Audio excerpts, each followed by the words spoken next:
The Sports Plus, we are breaking down some big games in the world of college basketball. You brought up a really interesting note here about this Clemson South Carolina game. Of course, we were known to have these heated rivalries in football, but a lot of times in basketball, you think, okay, well, I mean, they've probably played for about the same amount of time, but this is a number of meetings here between these two programs that now in the modern era don't play twice a year. No, and this is the Palmetto Bowl, as we talked about in football, but I just want to bring up something that we talked about a month ago now. Okay. And this is the time of year when Kentucky Louisville should be playing. 100%. Like 100%. This actually probably would be the week that they would play in years past, but as we mentioned, moving them up, I mean, that probably hurt Kentucky for a little while there because I mean that loss probably stung a little bit, but this matchup here tonight between South Carolina and Clemson will be the 175th in this history. With insane. Clemson's had a pretty good run here over the last few years,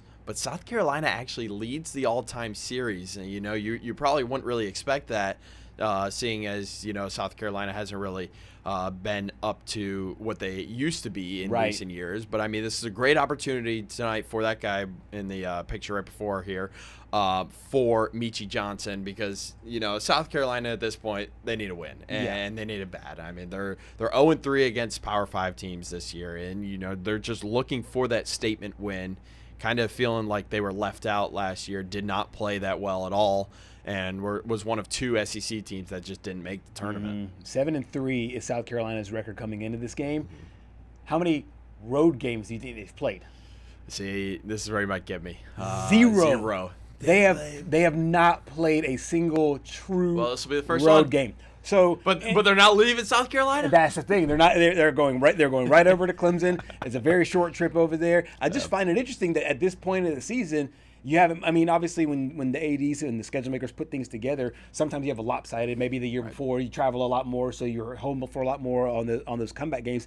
But I just happened to look as I was looking, at this game. I was trying to look for the game line because to see what the teams were on the road and at home.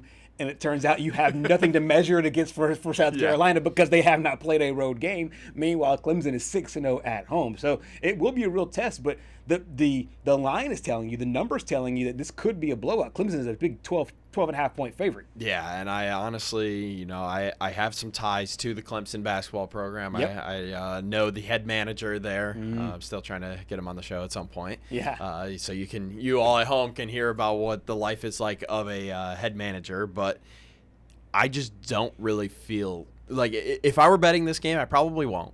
I don't see any reason to. Yeah, same. I would not feel good about this line with Clemson being favored by so much because it's a rivalry game. Yes, it's at home, but Clemson, they're coming off that tough loss. They beat Mercer by, I believe, 7 this past weekend, and that might make you go, whoa. But if you look at Mercer a little bit closer, I think they had a guard that transferred from Boston College. So, I mean, they have Power 5 experience. Right. It just transferred into Mercer. And I would honestly kind of be surprised if Mercer didn't make the tournament this year. Right. I mean, they're perennially in the tournament. Yeah, and this year should be no exception. But you look before that, they went down by a lot against Alabama, another SEC team, before storming back and at least making it a game. I think it was a single-digit loss there. Yes, yeah. They were down, I think, 17 at one point to Alabama. Yeah, and Alabama kind of let them come back into the game. And then you most notably look at the loss a week ago tonight against BYU. Had a 22-point lead at halftime in the Garden and just let it slip away from you. Yep, yeah, and they obviously want redemption for that. As you mentioned, they got that big win over Mercer, and now it's South Carolina. There's 3 more games for them, or I think 2 more games for them before they go into conference play. And for South Carolina, this could be a game. Hey, look, obviously they're going to be outmatched on the court, so to speak. But I'll tell you what, this guy right here, he's been a waymaker for this basketball team, and I think if he's able to get going for the Gamecocks, they were able to kind of follow his lead, so to speak, and possibly put another scare into a team. And, I mean, they're going to need him to get going tonight because, as I mentioned, they didn't make the tournament last year. The last time they did make the tournament, he led the way for them. So I think we talked about this with Mariah Ross last week, where Meechie started at Ohio State, and then went to South Carolina, and then back to Ohio State, back to South Carolina. So, I mean, at least you're going back and forth between the two schools. But a guy on the other side has also done the same thing in a way where his name's R.J. Godfrey. He started at Clemson, was at Georgia last year before heading back to Clemson. But, I mean, he's been a big impact for them in the front court, averaging almost 12 points per game on 68% shooting. I'm not going to say those two numbers because we've unfortunately as a society started to do that meme a little bit too often. And also averaging 6.5 rebounds per game. I could say that. It's not the other two numbers. I'm sure a lot of people at this point at home know what I'm talking about because it's everywhere and all the kids are saying it. It's one of those funny things to me where I have not seen a number become just so nonchalant. If nobody says anything about it, it's just a regular number.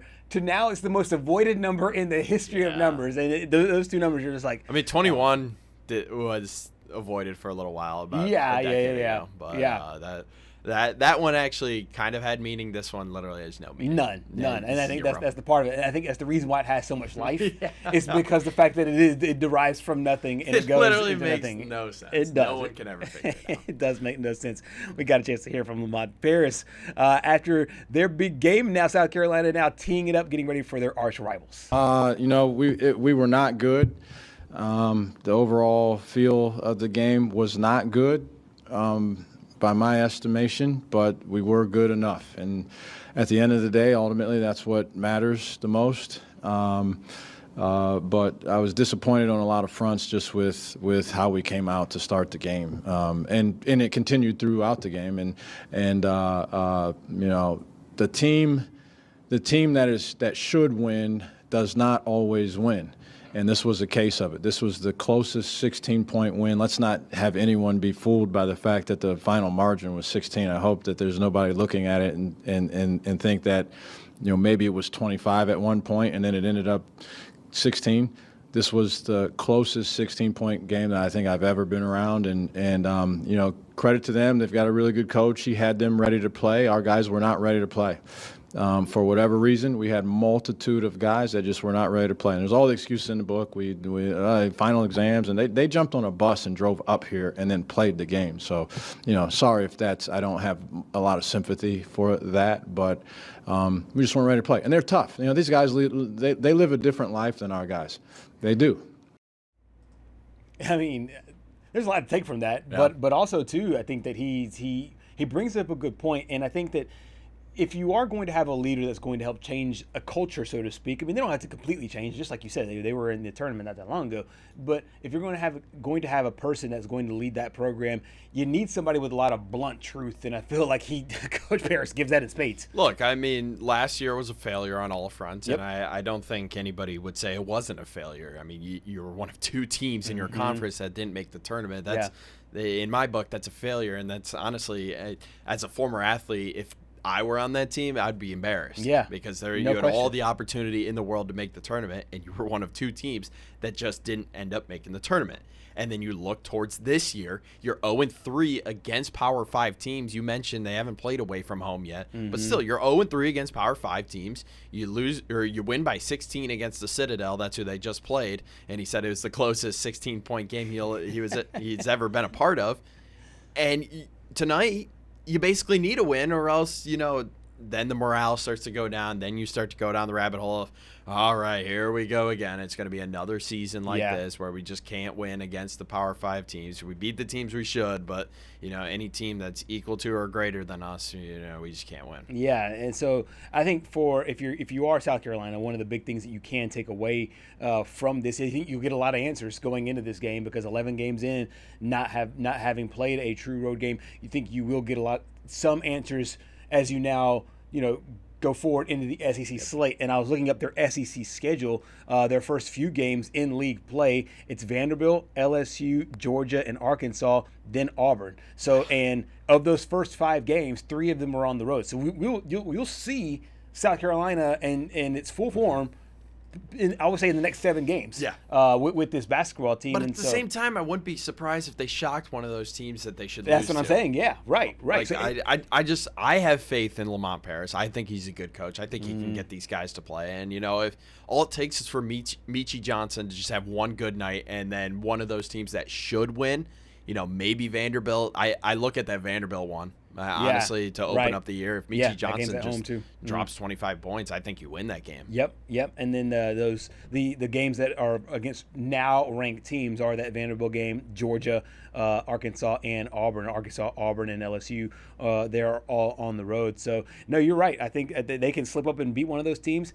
They can use today as a springboard if they can play well, and even if they don't win the game, if they can play well enough, I think they can get there. How about for Clemson though? What's your overall take on this squad? I know you just talked about how they bounced back, from that loss overall, but I think this is a program that feels like it's in decent shape at least. Yeah, but I don't expect them to have the year that they had last year. It's going to be tough to replicate that best year in program history in ACC play, but they just don't really have that guy this year that they can rely on. And I think it's got to be R.J. Godfrey moving forward for this team because he's got the most experience. Exactly. Clemson, South Carolina for the 175th time in the history of that incredible in-state rivalry.